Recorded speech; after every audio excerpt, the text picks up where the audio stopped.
دیکھیں نا.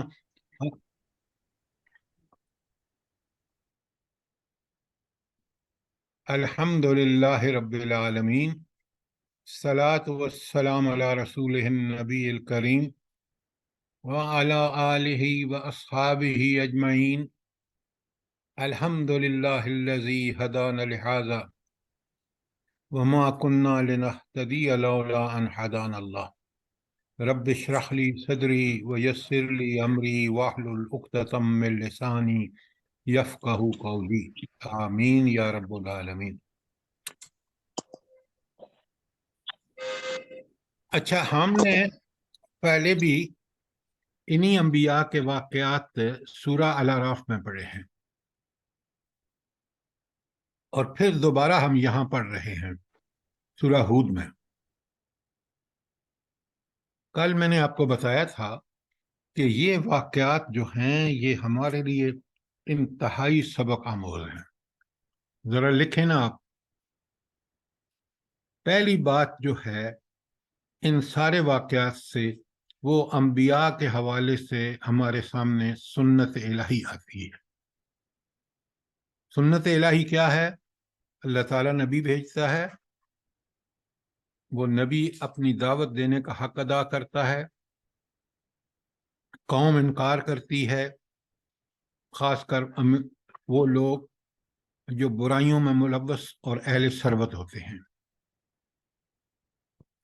اللہ تعالیٰ ان کو ڈھیل دیتا ہے، اور جب پھر بھی مان کے نہیں دیتے تو اللہ تعالیٰ کا فیصلہ آ جاتا ہے. اللہ تعالیٰ نبی اور اس پر ایمان لانے والوں کو بچا لیتے ہیں، اور مہلت کے باوجود اللہ تعالیٰ سے توبہ کر کے ایمان قبول نہ کرنے والوں پر عذاب نازل ہو جاتا ہے.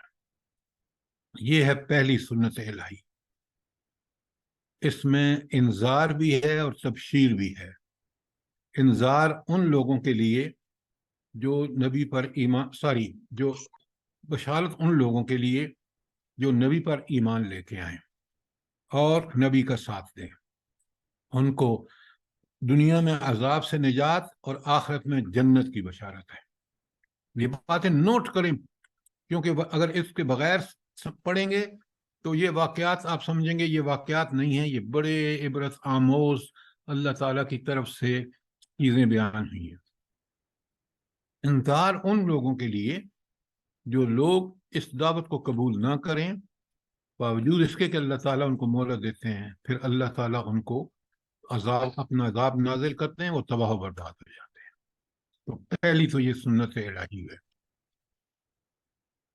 دوسرے نمبر میں ان انبیاء کی دعوت کیا تھی، اس کی تفصیل آپ توحید سر. جی توحید، دین حق، عبادت الہی. عبادت الہی، توحید ہوگی تو عبادت الہی ہوگی. اللہ تعبدوا الا اللہ، کیوں نہیں آپ یاد کرتے یہ چھوٹا سا جملہ؟ عبادت الہی کی دعوت دے رہے ہیں. جو عبادت ہماری پیدائش کا، تخلیق کا مقصد ہے، اللہ تعالیٰ نے بتایا ہے.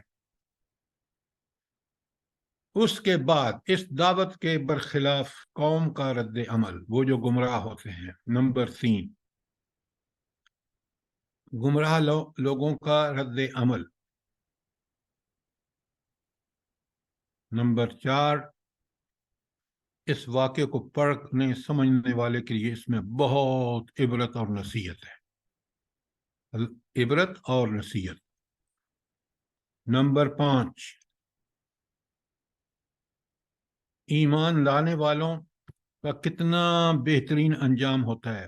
دنیا میں عذاب سے بچا لیے جاتے ہیں، آخرت میں جنت. بشارت ان کے لیے جو نبی کی مخالفت کریں، اللہ کی مہلت کے باوجود ایمان نہ لائیں، ان کے لیے دنیا میں رسوائی اور آخرت میں جہنم.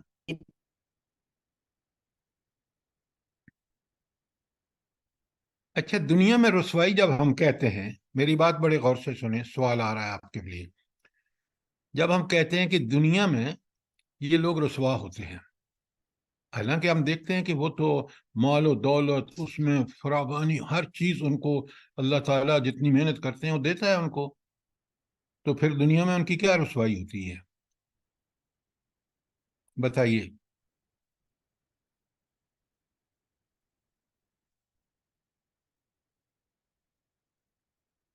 دیکھیں یہ چیزیں ہم نہیں سمجھیں گے نا، تو آج بھی آپ دیکھ رہے ہیں بڑے اچھے اچھے مسلمان کہتے ہیں بس یہ کافروں کے تو مزے ہیں، تو کیا ان کا مسئلہ کیا ہوتا ہے؟ کیا دنیا میں ان کو کیا برائی؟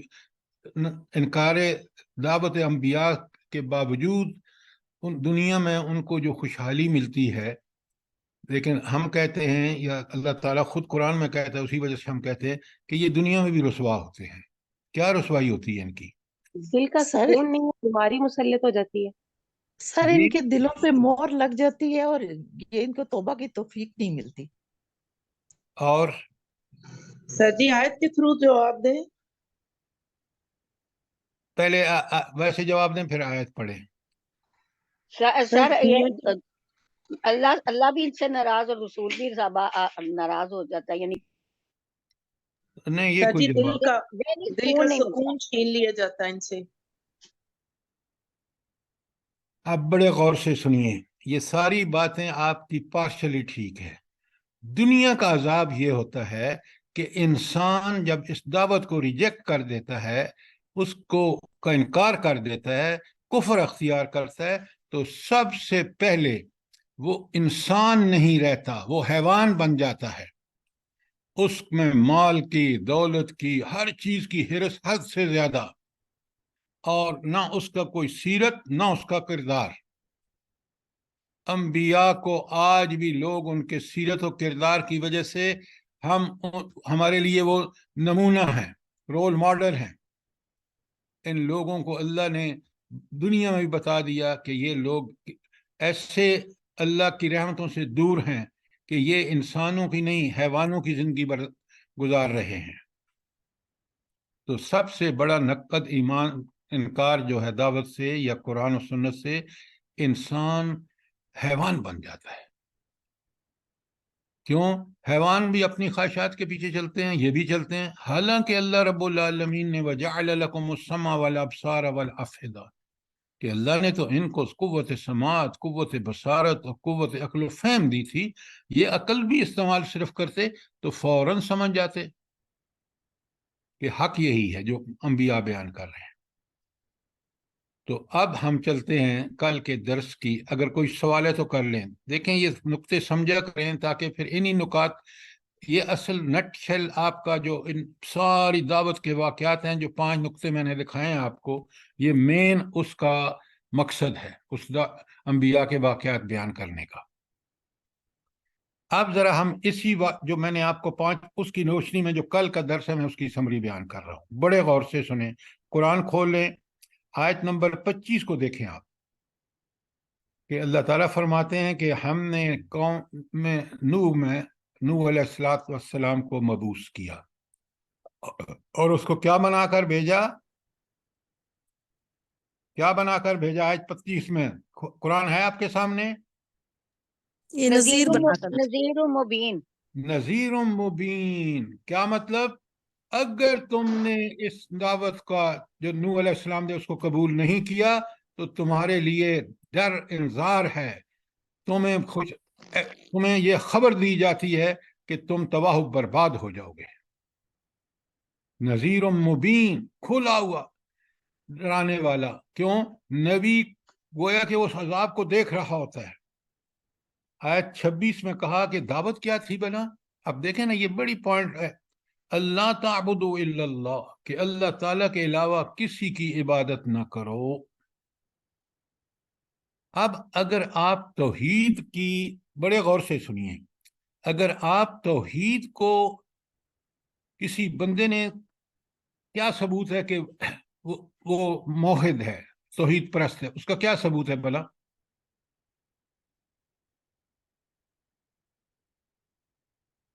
کیا قرآن اللہ کے رسول صلی اللہ علیہ وسلم کے احکامات پر پورا اترتا ہے۔ یہ لمبی بات مت کریں، وہ اللہ کی عبادت کرتا ہے۔ کیا مطلب؟ وہ اللہ اور رسول کے ہر حکم کو ہر وقت ہر جگہ زندگی کے ہر لمحے میں مانتا ہے۔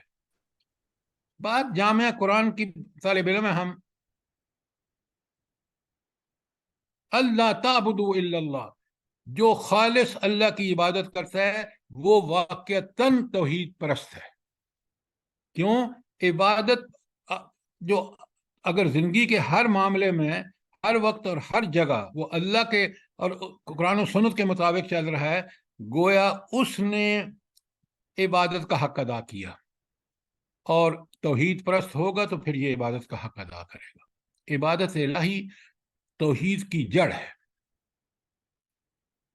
کوئی سوال؟ اچھا، اب دیکھیں، ہر نبی کو آ کے یہاں 3 اعتراض کیے ہیں انہوں نے، قوم نے. کس پر؟ حضرت نوح پر.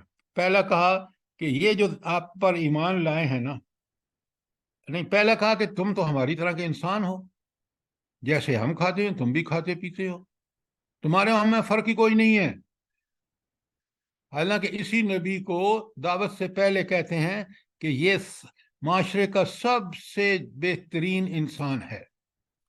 تو پہلا کام کہتے ہیں بس نہیں ہم ایمان نہیں لاتے، تم ہم جیسے انسان ہو. نمبر 2، آپ کے پر جو ایمان لائے ہیں نا وہ معاشرے کے گھٹیا لوگ ہیں، حقیر لوگ ہیں، کمینے ہیں. نمبر 3، ہم آپ کو جھوٹا سمجھتے ہیں. یہ 3 اعتراضات تقریباً ہر نبی پر آئے ہیں. یہ تھی آیت 27. اور آیت 28 میں بڑا پیارا جواب دیتے ہیں نوح علیہ السلام. بڑے غور سے سنیں، دیکھیں، قرآن اپنے سامنے رکھیں. وہ کہتے ہیں بھئی پہلی بات تو یہ سنو کہ میں تو نور فطرت پر قائم ہوں. وہ جو اللہ نے میرے اندر فَلْهَمَهَا فُجُورَهَا وَتَقْوَاهَا پہچان بھی رکھ دی ہے، اور میں نیکی کو اچھا سمجھتا ہوں اور برائی کو سمجھتا بھی ہوں اور برا بھی سمجھتا ہوں. پہلی بات تو یہ اللہ تعالیٰ نے میرے ساتھ احسان کیا کہ میری فطرت کو اسی چیز پر قائم رکھا جو میں اس مسخ نہیں ہوئی. دوسرا، میری طرف وحی آتی ہے. تو جب یہ 2 کام میرے پاس ہیں تو میری اللہ کی رحمت ہے کہ میری فطرت بھی اس نے قائم رکھی اور بذریعہ وحی مجھے ہدایت بھی دے دی. اور یہ چیزیں تم سے مخفی ہیں، یہ تم ان کو نہیں جانتے. تو اب کہتے ہیں کہ کیونکہ میری فطرت ٹھیک تھی، میرے اللہ نے بذریعہ وحی مجھے ہدایت دے دی، اب اگر تم نہیں ماننا چاہتے تو میں زبردستی تو تمہارے پر ٹھونسنے رہا. کیوں؟ یہ اللہ نے حق دیا ہر آدمی کو کہ میں ہدایت بھیجوں گا، تو اب تم اس کو قبول کرو یا نہ کرو، اس کا اختیار تمہیں دے دیا، لیکن نتائج تمہیں اس کے بھگتنے ہوں گے. تو یہ تھی آیت 28. اور آیت 29 میں کہا کہ نبی بڑا بے لوث ہوتا ہے، وہ اللہ کا کام، یہ کام جو ہے نا بذریعہ وحی کے لوگوں کی ہدایت، وہ کہتا ہے میں تم سے کوئی اجرت نہیں مانگتا، میں تمہیں یہ کام بس اللہ کی رضا کے لیے کر رہا ہوں اور تمہاری خیر خواہی میں کر رہا ہوں. اور ہاں، تو وہ ان سے کہتے ہیں کہ یہ جن کو تم گھٹیا لوگ حقیر سمجھتے ہو نا، میں ان کو دور نہیں کر سکتا اپنے آپ سے. یہ اہل ایمان ہے، مجھ پر ایمان لائیں تو میری ان کی خیر خواہی میرا فرض ہے، لہذا میں ان کو دور نہیں کر سکتا. اور سب سے بڑی بات کہ میرے رب سے ملاقات ہونی ہے ہم سب کی، اور وہاں ہمیں ان تینوں کا جواب دینا ہوگا. کتنی بڑی نصیحت ہے ہم سب کے لیے. تو وہ اللہ آیت 30 میں کہتے ہیں کہ حضرت نوح علیہ السلام کہ میری قوم کے لوگوں، اگر میں ان اہل ایمان کو اپنے سے دور کر دوں تو اللہ تعالیٰ سے مجھے کون بچائے گا؟ یہ تو اللہ پر ایمان لائے ہیں، یہ تو اللہ کے بندے ہیں، اب میں ان کو دور کروں تو قیامت کے دن اللہ مجھے نہیں چھوڑے گا. اتنی سی بات تم نہیں سمجھتے کہ جو اللہ کا بندہ بن جاتا ہے وہ اللہ کا بڑا پیارا بندہ ہوتا ہے، اور میں بحیثیت نبی اس بات کا پابند ہوں کہ ان کو اپنے ساتھ رکھوں. یہ تھی آیت 30. کہیں سوال ہو تو فوراً کریں. پھر بھی آیت 31 اب بڑا کھول کے بتاتے ہیں کہ نوح علیہ السلام کے ایک نبی جیسے نوح علیہ السلام ہیں ان کے وہ کیا ہیں؟ وہ کہتے ہیں میرے پاس ایک بات نوٹ کر لو، میرے پاس نہ تو اللہ کے خزانے ہیں، یہ نبی کا اعلان ہے اور آپ بڑے غور سے دیکھیں۔ نمبر 2، نہ میں علم غیب جانتا ہوں۔ نمبر 3، نہ میں فرشتہ ہوں۔ نمبر 4، نہ میں کہتا ہوں کہ جن کو تم حقیر سمجھتے ہو ان کے ساتھ اللہ تعالیٰ بھلائی نہیں کرے گا، یہ بھی میں نہیں کہتا، اور کیونکہ اللہ تعالیٰ خوب جانتا ہے جو کچھ ان کے دلوں میں ہے۔ تو آپ نے دیکھا کہ آیت 31 میں نبی کی لیمیٹیشنز کیا ہیں وہ کھول کے بتا دی۔ اب اگر کوئی عیسائیوں کی طرح حضرت عیسیٰ کو سمجھتا ہے وہ خدا کا بیٹا ہے تو پھر وہ بڑی زبردست غلطی اور شرک کر رہا ہے۔ اور جو حضور نبی کریم صلی اللہ علیہ وآلہ وسلم جن کی اطاعت ہم پر فرض ہے، قُلْ إِن كُنتُمْ تُحِبُّونَ اللَّهَ فَاتَّبِعُونِی، اگر تم یہ بات کہتے ہو نا کہ میں اللہ سے محبت کرتا ہوں تو پھر اس کا ثبوت یہ ہونا چاہیے کہ تم رسول اللہ صلی اللہ علیہ وسلم کی اتباع کرو۔ اس سے بڑا درجہ نبی کریم صلی اللہ علیہ وسلم کا کیا ہو سکتا ہے جو اللہ نے ان کو رول ماڈل بنایا ہے۔ تو کوئی نبی نہ تو اس کے پاس کوئی اللہ کے خزانے ہیں، نہ وہ علم غیب جانتا ہے۔ پورے پہلے 12 سے 1 تک ایکسرسائز۔ ذرا اپنا مائک بند رکھیں مسرت صاحبہ۔ اچھا، تو یہ نبی کیا ہوتا ہے اور کیا نہیں ہوتا یہ آیت 31 میں بالکل اللہ تعالیٰ نے کلیئر کر دیا ہے۔ تو نبی صلی اللہ علیہ وآلہ وسلم سے محبت، آپ سے کو رہنما مان کر آپ کی اتباع کرنا، یہ ہے اصل کام۔ کبھی بھی انسان انبیاء میں اللہ تعالیٰ کی صفات کبھی نہ دیکھے کہ وہ جس صفات جس درجے میں کامل و اکمل اللہ تعالیٰ کے پاس ہیں وہ کسی میں نہیں۔ باقی نبی ساری انسانیت سے بہترین انسان ہوتا ہے، اسی لیے اللہ تعالیٰ اس کو چنتا ہے۔ جب وہی آتی ہے تو پھر تو وہ سونے پر سہاگا ہو جاتا ہے۔ اچھا، اب آیت نمبر 32 میں آپ دیکھیں کہ جب وہ لاجواب ہو گئے نا، دلائل سے تو وہ مقابلہ نہیں کر سکتے، کیونکہ قرآن نے اپنے نبی کو ایسے دلائل بتائے سکھائے ہیں، وہی کے ذریعے وہ اتنا صاحب بصیرت ہو گیا ہے کہ وہ بات پوری دلیل سے کرتا ہے۔ تو جب ان کے پاس کوئی دلیل نہیں رہ گئی تو کہتے ہیں بھائی سنو حضرت نوح علیہ السلام، بہت تم نے جھگڑا کر لیا، اب آخری بات تم ایک کام کرو، جس عذاب کی روز روز دھمکیاں دیتے ہو نا وہ لے آؤ، ذرا دیکھیں، جسارت دیکھیں، اس انسان کو دیکھیں کہ جس کو اللہ نے کس چیز سے پیدا کیا، کیا اس پر احسانات کیے، کیا اس کو اشرف المخلوقات بنا دیا، اور یہ کتنا گر گیا ہے کہ وہ دھمکی دے رہا ہے اس اللہ کو کہ بھیجنا عذاب جو تو بھیجنا چاہتا ہے، جس کے تمہارا نبی وعدے کر رہا ہے۔ تو اللہ نبی بتاتے ہیں ان کو آیت 33 میں کہ جب یہ عذاب آئے گا نا اللہ تعالیٰ کی طرف سے، اور آئے گا اللہ تعالیٰ کی مرضی سے، پہلی بات، تو پھر تمہیں کوئی بچا نہیں سکے گا، نہ تمہاری ٹیکنالوجی، نہ تمہیں کوئی آ کے مدد کر سکے گا، تمہیں بچنے کا سوال ہی نہیں پیدا ہوتا۔ کیوں؟ طاقت اور قدرت اور اختیار اس کے پاس ہے، اس کا ایک کلمہ کن کہنے کی، ہو جا، بس وہ ہو جاتا ہے۔ اور آخری آیت کل ہم نے 34 پڑھی ہے، نوح علیہ السلام بڑی پیاری بات فرماتے ہیں، کہتے ہیں میرے چاہنے سے تمہیں ہدایت نہیں مل سکتی، اگر اللہ تعالیٰ اپنی سنت کے مطابق تمہاری گمراہی کا فیصلہ کر لیا، اس نے ارادہ کر لیا ہے، تو پھر میں ہدایت دینے سے رہا۔ یاد رکھو وہ تمہارا رب ہے۔ کیا مطلب؟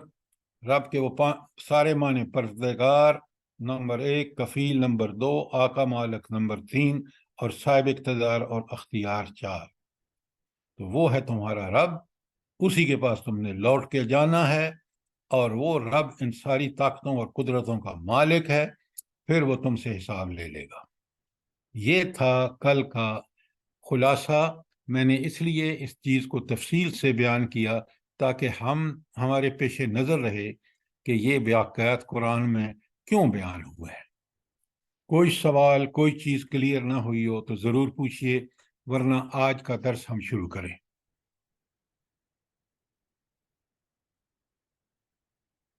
یہ میں نے جو آپ کے سامنے دہرائی کی ہے، آپ کو کچھ نظر آیا ہے کہ ہمیں کس طرح ان واقعات کو پڑھنا چاہیے؟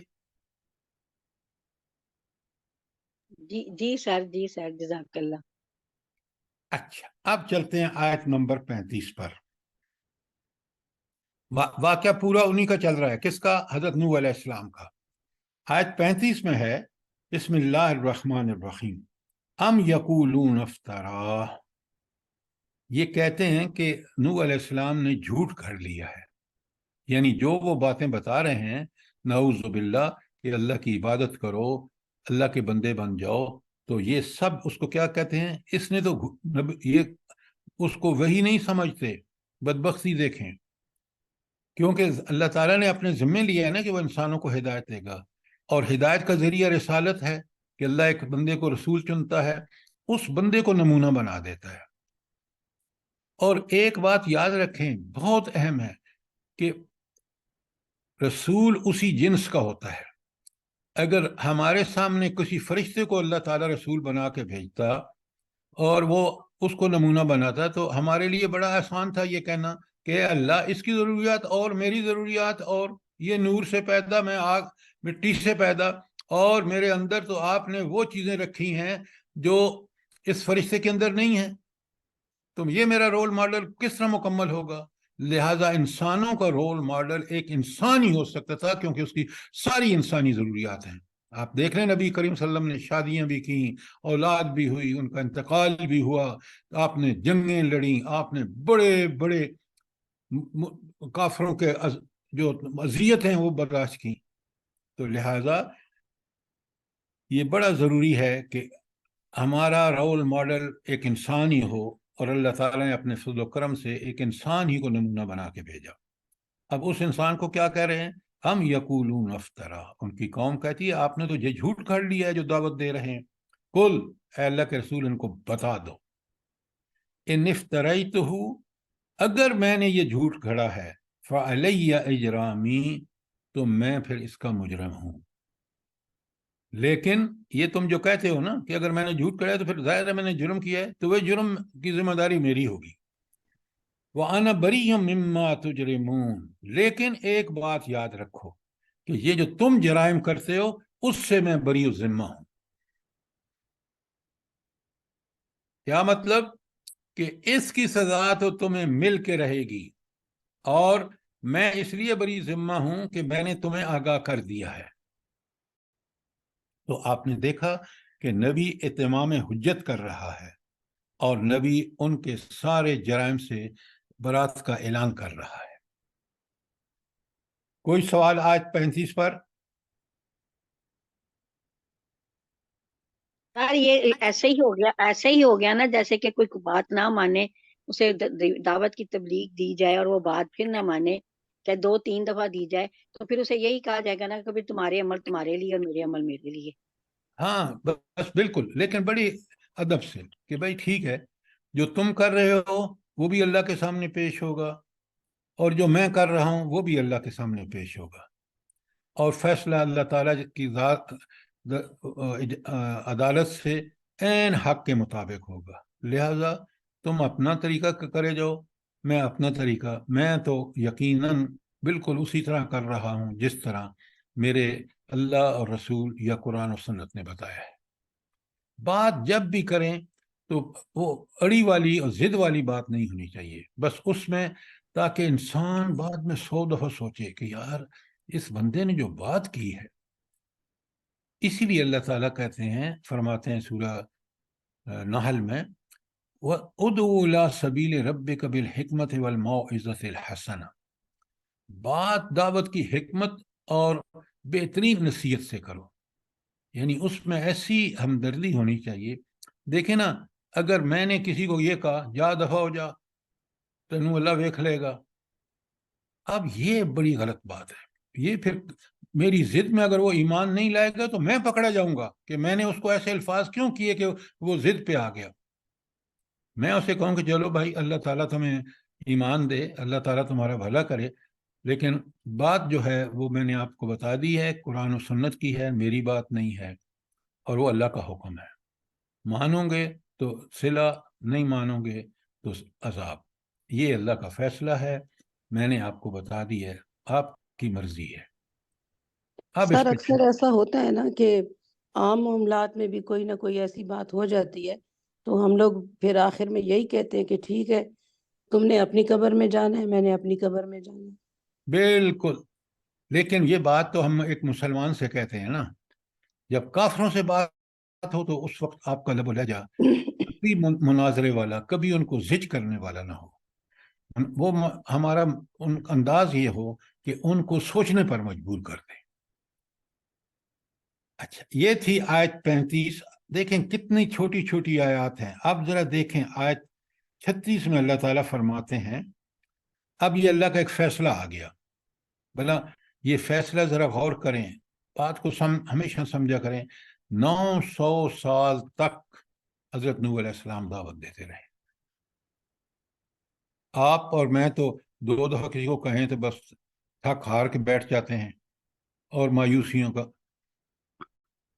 900 سال تک۔ اب اللہ کا فیصلہ آتا ہے 900 سال بعد۔ وہ کیا فیصلہ آتا ہے؟ وَأُوحِيَ إِلَىٰ نُوحٍ، اور ہم نے نوح علیہ السلام کی طرف وحی کی، پیغام بھیجا،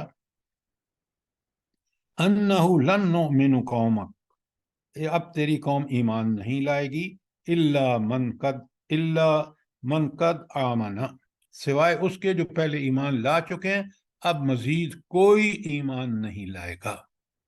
یہ اللہ اپنے اس علم پر جو ماضی، حال، مستقبل پر محیط ہے، جو اللہ ایسی ہستی ہے اللہ تعالیٰ کہ وہ دلوں کے راز کو جانتا ہے، اس نے یہ بتا دیا کہ اس کو بذریعہ وحی نوح علیہ السلام کو، فلا تبتئس، اور مایوس مت ہونا، بما کانوا یعملون، بما کانوا یفعلون، وہ جو افعال کر رہے ہیں، جو کرتوت کر رہے ہیں، اس سے مایوس نہیں ہونا۔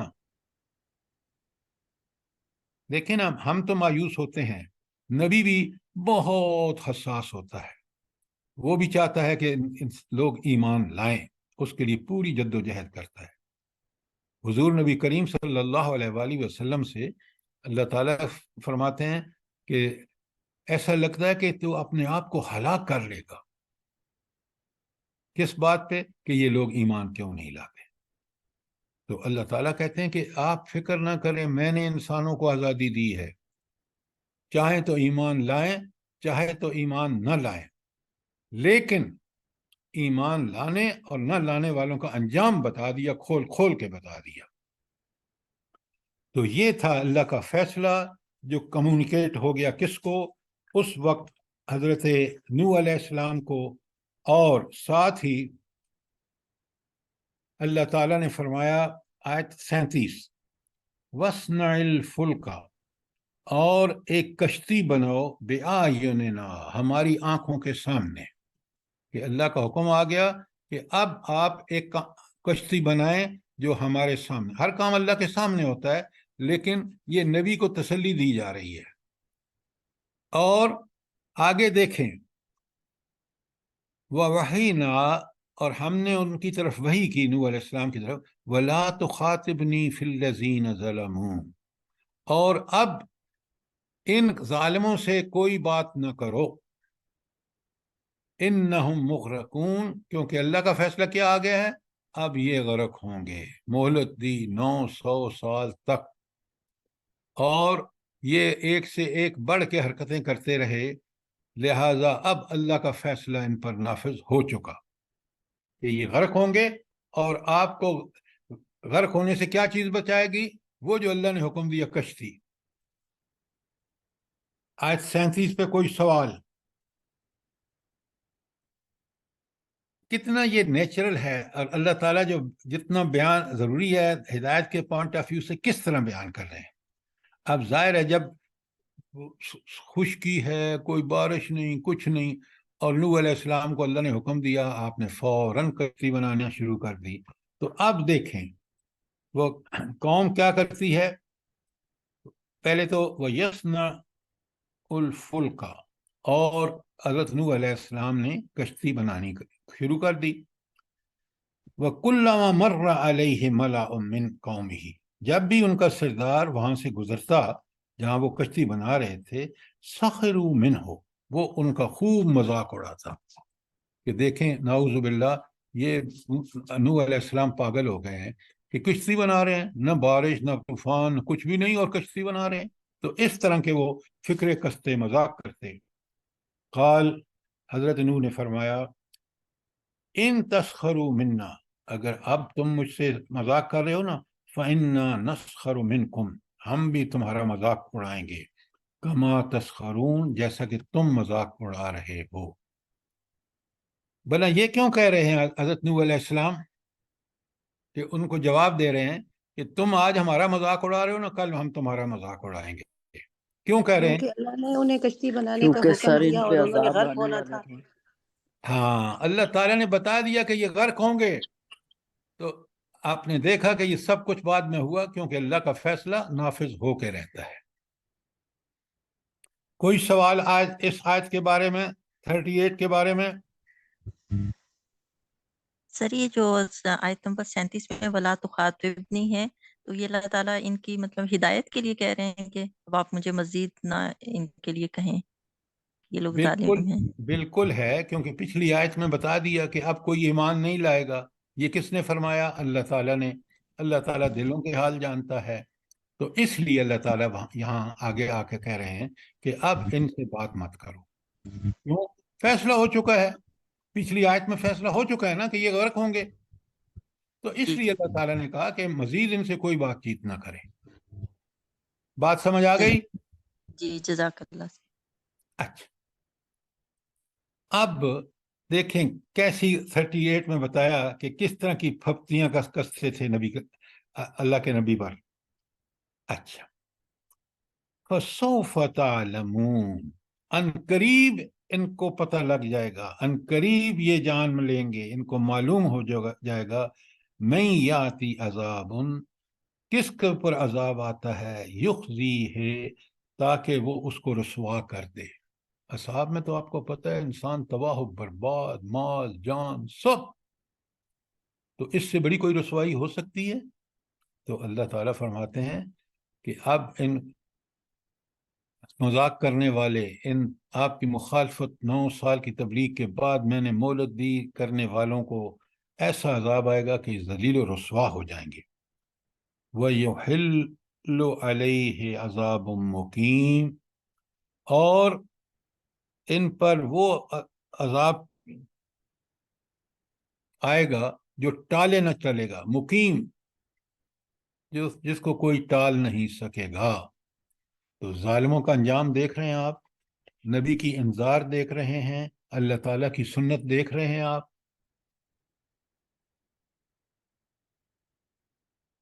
اچھا، عذاب کی 2 قسمیں ہوتی ہیں، پہلے نوٹ کر لیں. ایک تو وہ عذاب ہوتا ہے جو انسانوں کو جھنجھوڑتا ہے اللہ، لعلہم یرجعون، تاکہ وہ پلٹ آئیں، توبہ کریں، استغفار کر کے. اور ایک تو یہ وارننگ کا عذاب ہوتا ہے کہ لوگوں ہدایت پہ آ جاؤ. اور دوسرا یہ عذاب ہوتا ہے جو آخری عذاب ہوتا ہے کہ اس وارننگ کے عذاب کے باوجود جب لوگ باز نہیں آتے تو پھر یہ مقیم جو ٹالے ٹلتا نہیں ہے وہ عذاب آتا ہے، عذاب مقیم. کوئی سوال آیت 39 پر؟ اب آیت نمبر 40 میں سر یہ جو زلزلہ، طوفان، سیلاب وغیرہ آتا ہے، یہ جھنجھوڑنے کے لیے آتا ہے نا، یہ ایسا عذاب. بالکل بالکل. اور اگر ایسا عذاب آ جائے کہ پوری کی پوری قوم مٹ جائے، اس کے بعد وہ عذاب مقیم ہوگا. اچھا، آپ ہی مجھے بتائیں، ان آیات کو پڑھ کے جو آج ہماری صورتحال ہے اس کے بارے میں آپ کا کیا خیال ہے؟ دیکھیں نا، قرآن تو اس لیے ہے نا کہ ہدایت ہم سمجھیں. تو اب تک جو ہم نے پڑھا ہے، آج جس صورتحال سے ہم دوچار ہیں، جو ہمارے کرتوت ہیں، طور طریقے ہیں، اس سے آپ اللہ کے عذاب کے بارے میں آپ کا کیا خیال ہے؟ خیر یہی اللہ معاف کرے، یہ ساری واقعات پڑھ کے تو یہی پتہ چلتا ہے کہ ہم ابھی بھی سنبھل جائیں، ابھی بھی اللہ والے بن جائیں، ورنہ بڑی سخت پکڑ ہے دنیا میں بھی اور آخرت میں. اور اور اگر کوئی ابھی بھی ہم باز نہیں آتے، ابھی بھی اور ہم باز کوئی نہیں. اور کوئی جی السلام علیکم. یہ اللہ تعالیٰ کی وارننگ ہو رہی ہے ہر وقت ہم لوگوں پہ، اور ہم سدھر نہیں رہے. بار بار اللہ ہمیں موقع دے رہا ہے، وارننگ ہے اللہ تعالیٰ کی. بیماریاں اتنی پھوٹ رہی ہیں، فتنے اتنے برس رہے ہیں. اور کوئی جی السلام علیکم. وعلیکم السلام. دیکھے نا انہوں نے تو نوح علیہ السلام نے کشتی بنائی اور سب کہتے ہیں یہ بے موسمی آپ اس کشتی کو بنائی. چھوڑیں، میرے سوال دیکھیں، be specific to the question. ادھر سر ادھر کی یہ بات. مہنگائی، یہ حکمران، یہ اس طرح کے جو بھی عذاب آئے ہوئے ہیں، یہ ہمیں جھنجھوڑا جا رہا ہے کہ سیدھے ہو جاؤ. اور اب اس سارے کو پڑھنے کے بعد ایسا لگتا ہے کہ وہ عذاب آنے ہی والا ہے، آیا ہی چاہتا ہے. کیوں؟ ہم نے ان سارے جھنجھوڑنے والے عذابوں سے قطعاً کوئی سبق نہیں لیا. قرآن سے دور دور دور ہوتے ہو گئے ہیں ہم، اور نہ توبہ تائب ہوتے ہیں، نہ استغفار کرتے ہیں، نہ واپس پلٹنے کا کوئی ارادہ ہے.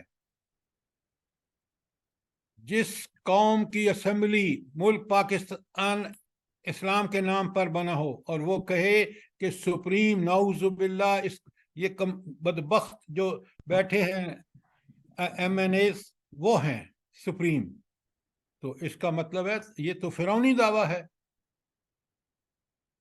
تو ہم وہ جرائم کر رہے ہیں یا کر چکے ہیں جو ہمیں عذاب کا مستحق ہم ہو چکے ہیں، اس فائنل عذاب کا، یہ جھنجھوڑنے والے نہیں. تو ہمیں ہر آن دیکھیں، ہم قرآن پڑھ رہے ہیں، سمجھ رہے ہیں، ہمیں ہر آن اللہ کی اور اس کے رسول صلی اللہ علیہ وآلہ وسلم کی اطاعت کا حق ادا کرنا چاہیے، تاکہ ہمیں کوئی بھی موت آئے تو ہم اللہ تعالیٰ کے ہاں حالت ایمان میں اٹھائے جائیں. یہ ہماری کوشش ہونی چاہیے، اللہ سے دعا ہونی چاہیے کہ اے اللہ ہمیں ظالموں میں شمار نہ کر. تو یہ چیزیں پڑھ کے بصیرت یہ بتاتی ہے کہ جب ہم یہ سارے واقعات پڑھتے ہیں تو ہم دیکھتے ہیں کہ ہم تو بالکل انہی جیسی حرکتیں کر رہے ہیں جن پر عذاب آیا قوم نوح میں، قوم عاد میں، قوم سمود میں. کوئی سوال؟ سر جی ایک سوال ہے، جیسے آپ بتا رہے ہیں کہ جیسے ان قوموں پہ عذاب آیا، تو اللہ کے رسول صلی اللہ علیہ وسلم نے وہ حدیث ہے نا کہ دعا کی تھی کہ اللہ تعالی ہم پر ایسی قوموں کا عذاب نہ ڈالنا، تو وہ دعا قبول ہوئی تھی.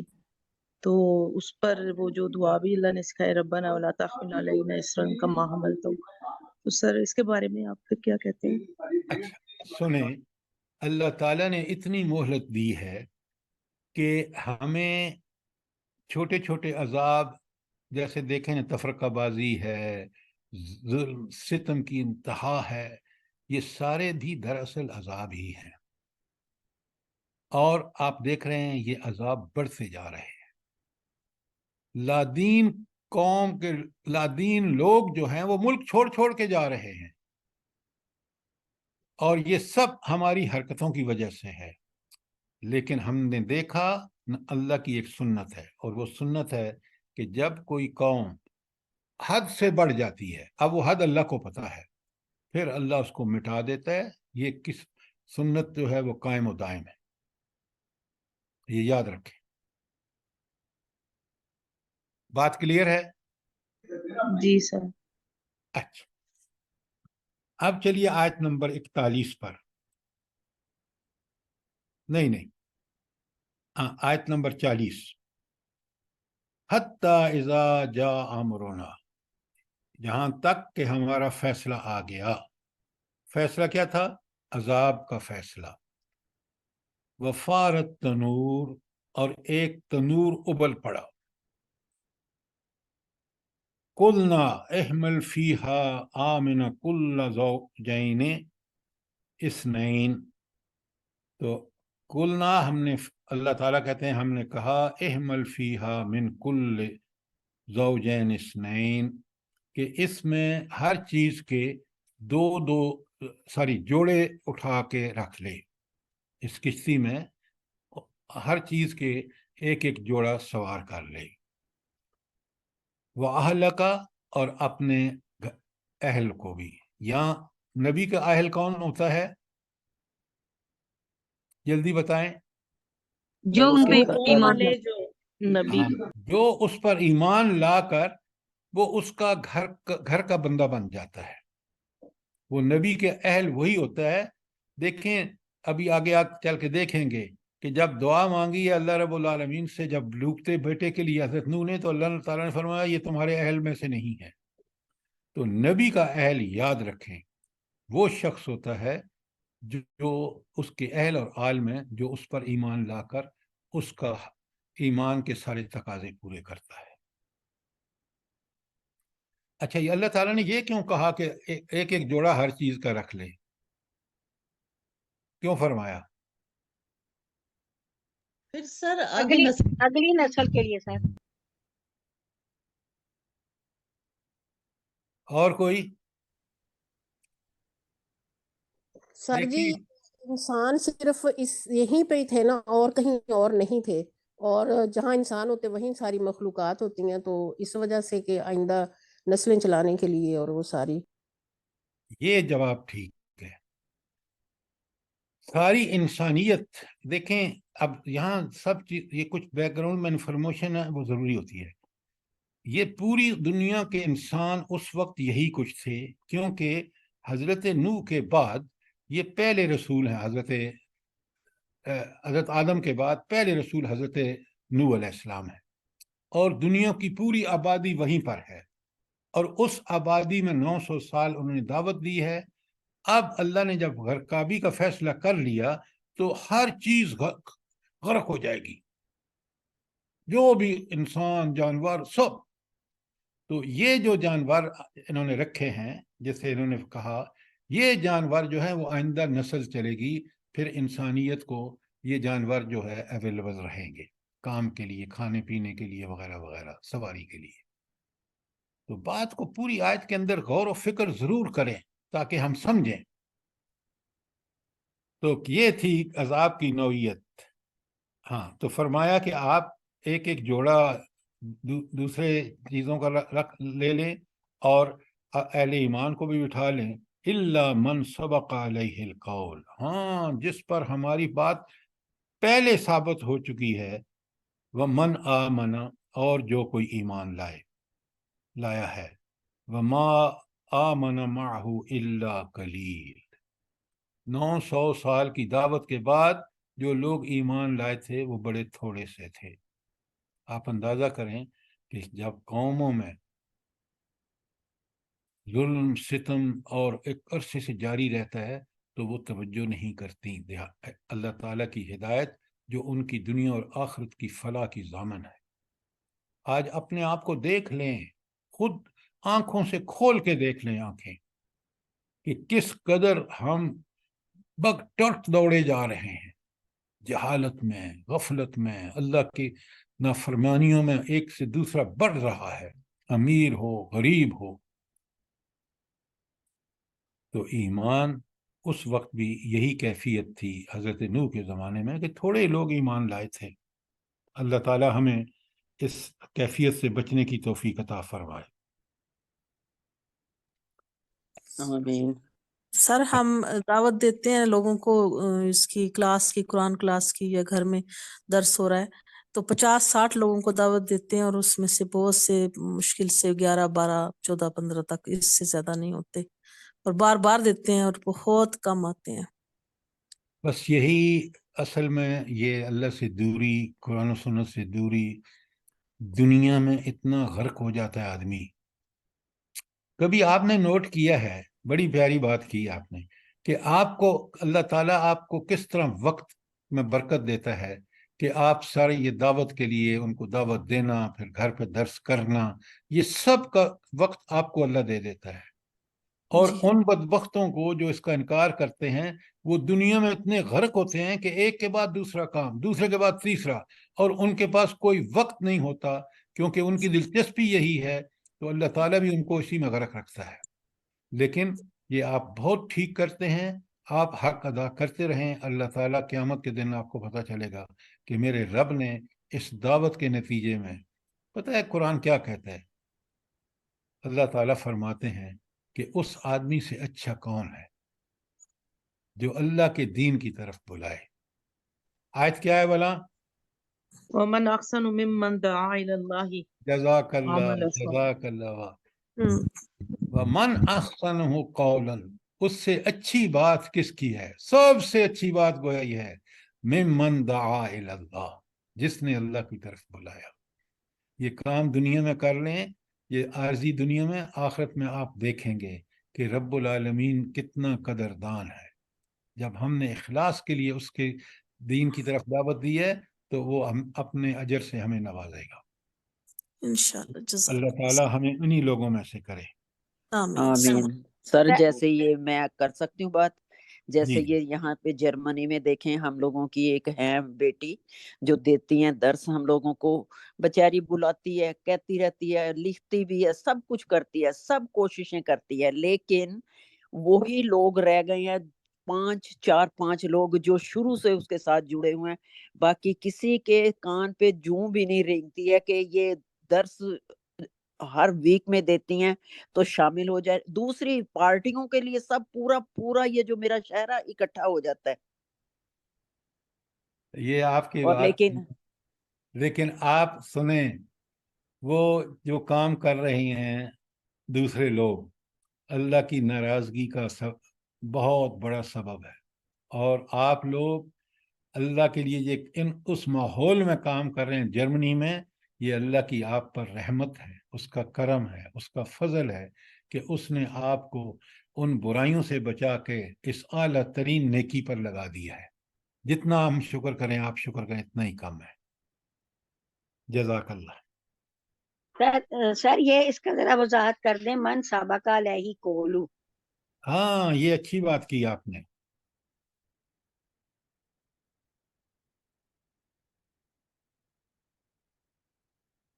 سوائے سنیں, میں آپ بتاتا ہوں, سوائے ان اشخاص کے, ان لوگوں کے جن کی نشاندہی پہلے ہی کی جا چکی ہے. یہ ہے اس کا مفہوم کہ اس کشتی میں وہی بیٹھیں گے جن کے لیے اللہ نے فیصلہ کر دیا ہے, جو ایمان لے آئے ہیں اس عذاب کے آنے سے پہلے, وہ بھی اس کشتی میں بیٹھیں گے, ان کو بھی بٹھایا جائے گا. بات کلیئر ہے؟ جی سر, جزاک اللہ. اچھا, اب چلتے ہیں آیت 41 پر. وقال ارکبوا فیہا, حضرت نوح نے فرمایا کہ سوار ہو جاؤ اس کشتی میں, بسم اللہ مجریہا ومرساہا, اللہ کے اس پاک نام سے جس کے حکم پر اس کا چلنا ہے اور اس کا ٹھہرنا ہے. مجریہا چلنا ہے, ومرساہا اور اس کا ٹھہرنا ہے. ان ربی لغفور الرحیم, میرا رب ایک طرف تو بہت بخشنے والا ہے اور دوسرا وہ انتہائی رحم کرنے والا ہے. اب یہ آیت چھوٹی سی نہ سمجھیں, یہاں ایک تو سب سے بڑی بات کہ بسم اللہ کلمے سے وہ شروع کر رہے ہیں. ایک اتنا بڑا عذاب آنے والا ہے, اس پہ کنٹرول صرف اللہ کا ہوگا, اور اس کشتی کا چلنا ہو یا رکنا ہو یہ بھی اللہ کے حکم سے ہوگا. اور اس کے بعد اب رب کی 2 صفات بیان ہوئی. اچھا, اس میں ایک لفظ میں بتائیے, صرف ایک لفظ بولنا ہے آپ نے کہ نوح علیہ السلام جو ہیں, کیا خاص چیز ہے جس پہ یہ پڑھ کے اور اپنے آپ کو اور کسی کو حوالے کر دیتے ہیں, وہ کیا ہے؟ سر توکل علی اللہ. Very good, very excellent. یہ ہے توکل, اور یہ ہے نبی کا مقام, اور یہ ہے مومن کا کام کہ ہر مصیبت میں توکل کہ جو میرا رب چاہے گا وہی ہوگا, اور میرا رب وہی کرے گا جو عین عدل ہے. لا یظلم الناس شیئا، اللہ ذرا برابر بھی ان کے فیصلے بالکل برحق ہوتے ہیں۔ توکل یہ ایمان کا اعلیٰ ترین درجہ ہے کہ دنیا میں ہر کام اپنے کوشش کرنے کے بعد جو ممکن کر سکتا ہے۔ توکل کس پہ ہونا چاہیے؟ اللہ پر۔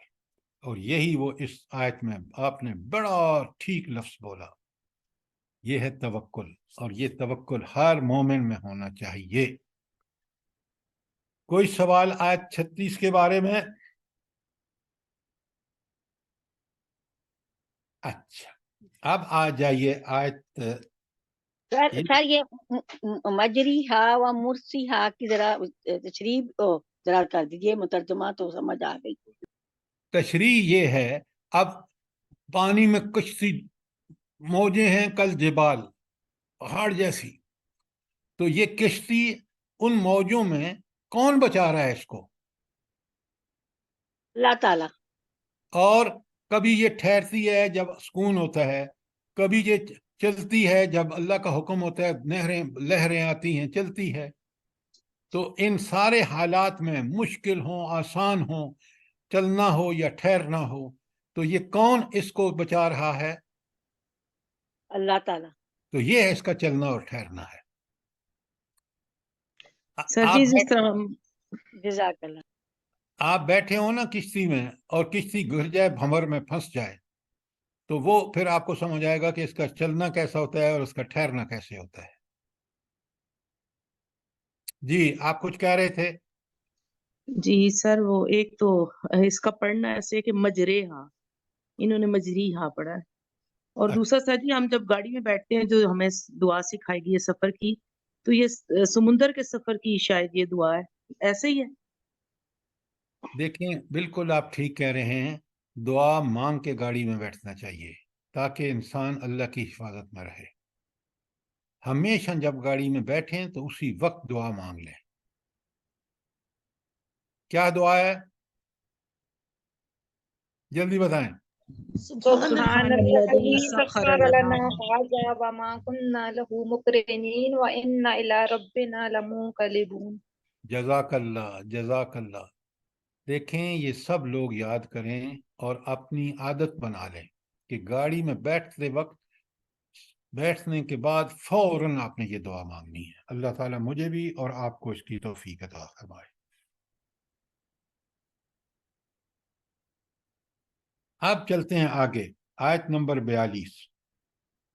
آپ سنیں، آپ جو پوچھ رہے تھے نا کہ ٹھہرنا اور چلنا کیسے ہے، وَهِيَ تَجْرِي بِهِمْ فِي مَوْجٍ كَالْجِبَالِ، اور یہ کشتی ان لہروں میں چل رہی تھی، وہ لہریں پہاڑ کی مانند تھیں۔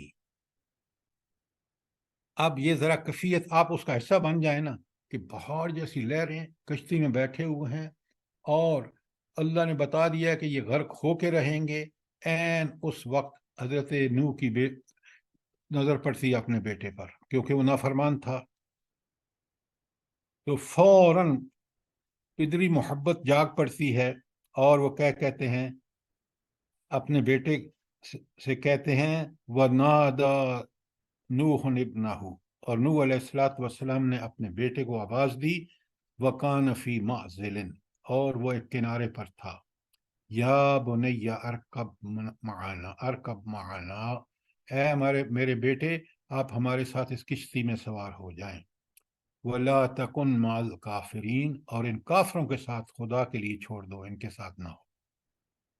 کیسی دعا کرتے ہیں ایک باپ نبی اپنے بیٹے کے لیے، اور خاص کر اس طوفان میں جس کی کیفیت بیان کی گئی ہے۔ اب وہ کافر بیٹا کیا کہتا ہے، کیونکہ مسلمان نہیں ہے، بدبخت کا سہارا ہر کافر کا اسباب پر ہوتا ہے، تو وہ کہتا ہے قالا، اس نے کہا سآوی الی جبل یعصمنی من الماء، میں اس پہاڑ پر چڑھ جاتا ہوں اور وہ مجھے پانی سے بچا لے گا۔ یہ ہے اسباب کا غلام۔ باپ کیونکہ نبی ہے، اللہ کی وحی آ چکی ہے، وہ کہتا ہے قال، نوح السلام نے کہا لا عاصم اليوم من امر اللہ، آج اللہ کے حکم یعنی حکم عذاب سے کوئی بچانے والا نہیں ہے الا من رحم، ہاں صرف وہ بچے گا جس پر اللہ نے رحم کیا۔ دیکھا آپ نے کہ عذاب میں کتنا ہر کوئی بے بس ہے۔ وحال بینہما الموج، ان کے درمیان ایک موج حائل ہو گئی، فکان من المغرقین، اور وہ ان کا بیٹا ڈوب گیا، غرق ہو گیا اپنے باپ کی آنکھوں کے سامنے۔ نوٹ کریں اللہ تعالیٰ کا فیصلہ کتنا بے لاگ ہوتا ہے۔ اگر نبی کا بیٹا بھی کافر ہو تو وہ بچ نہیں سکتا، چاہے وہ نبی اس کے لیے دعا کیوں نہ کر رہے ہو، جیسے آپ دیکھ رہے ہیں۔ وہاں بچنا صرف ایمان اور عمل صالح کے ساتھ ہے۔ اللہ تعالیٰ وہ ہمیں نصیب فرمائے۔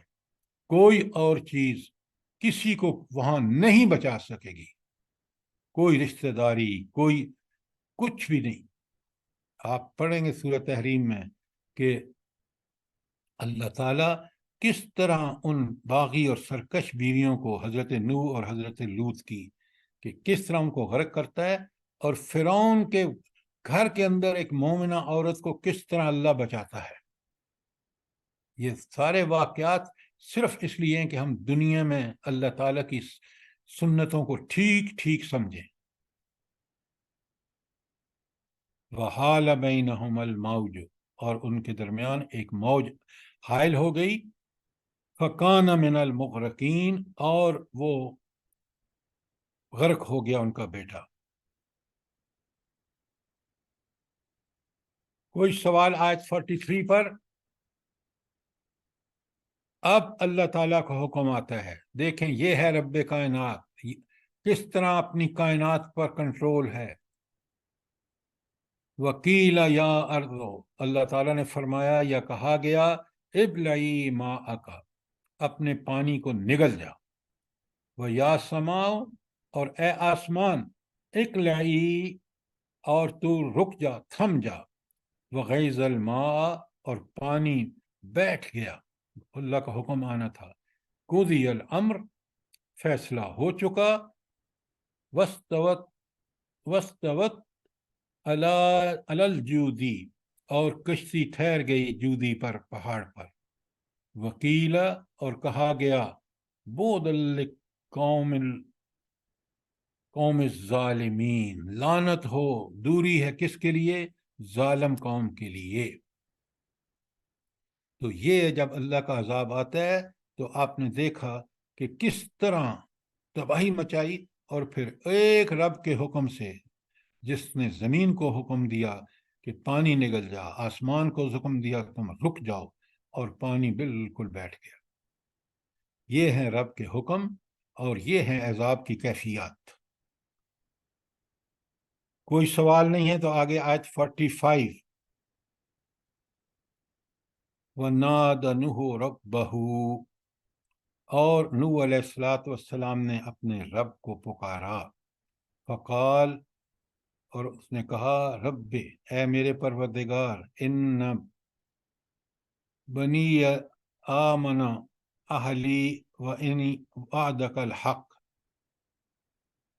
ان ابنی،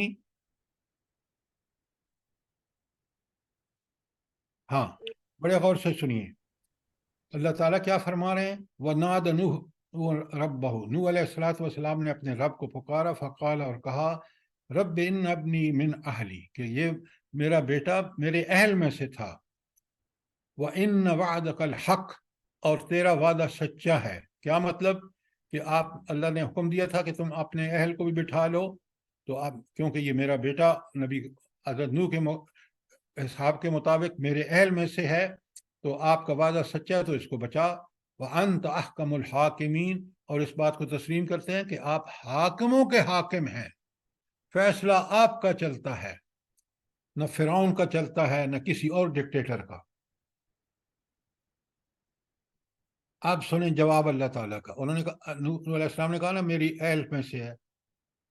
قال یا نوح، اللہ تعالیٰ نے فرمایا، اے نوح، ان لیس من اہلک، یہ تمہارے اہل میں سے نہیں ہے۔ بڑے غور سے سنیے،